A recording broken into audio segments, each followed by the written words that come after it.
ઘટનાની હકીકત એ પ્રકારની છે કે ગઈકાલે સવારે Dahod Swami Vivekananda Gyanshakti residential school of excellence જે દાહોદમાં ગોધરા રોડમાં ડીવાયએસપી કચેરીની પાછળના ભાગમાં આવેલી છે. એ કચેરીમાં એક 8મું ધોરણ ભણતી બાળા હતી. એ બાળાને ઝાડા ઉલટી થવાથી એમને દવાખાને ખસેડવામાં આવી હતી અને દવાખાને પછી સાંજના સમયે એનું સારવાર દરમિયાન મૃત્યુ થયું હતું. આ બાબતે હાલમાં ઈડી દાખલ કરી બાળકીનું ફોરેન્સિક પીએમ કરાવવાની તજવીજ હાથ ધરી છે અને બાકી તમામ બાબતો છે વિચાર લેવાની પ્રક્રિયા કે પીએમ રિપોર્ટ દરમિયાન અન્ય બાબતો ફોરેન્સિક એવિડન્સ કે સાયન્ટિફિક એવિડન્સ એ તમામ બાબતો ધ્યાનમાં લઈ અને આ બાબત વિગતવારની તપાસ કરવામાં આવશે. અને બાળકીનું જે કોઝ ઓફ ડેથ શું છે એ પણ ફોરેન્સિક પીએમ થઈ જાય પછી આપણને એક્ઝેક્ટ માહિતી મળશે. એટલે હાલમાં એ તમામ બાબતે મેડિકલ એવિડન્સ અને સાયન્ટિફિક એવિડન્સ પર કાર્યવાહી હાલમાં ચાલુમાં છે.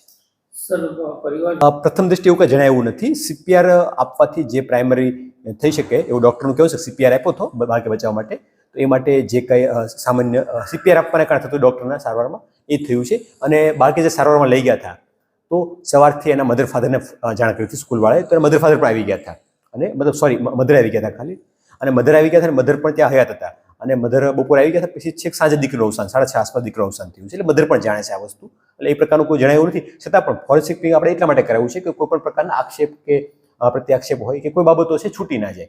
બિલકુલ ન્યાયિક તપાસ થાય, તટસ્થ તપાસ થાય અને કોઝ ઓફ ડેથ ગુનાનું કારણ છે અથવા બનાવનું કારણ છે એ સંપૂર્ણપણે સાચું અને સાયન્ટિફિક મળી આવે. માત્ર એ જ એંગલથી ફોરેન્સિક પીએમ કરવામાં આવનાર છે અને એ તમામ બાબત હાલમાં કાર્યવાહી ચાલુમાં છે. અને તપાસ પણ ઊંડાણપૂર્વક કરવામાં આવશે. દરેક વસ્તુ પ્રોપરલી જોવામાં આવશે. કોઈ પણ નેગ્લિજન્સ જણાવ્યો છે તો એ પણ કાર્યવાહી કરવામાં આવશે અને બાકી જે પણ તપાસમાં મળશે એ મુજબ લીગલી એક્શન લેવામાં આવશે.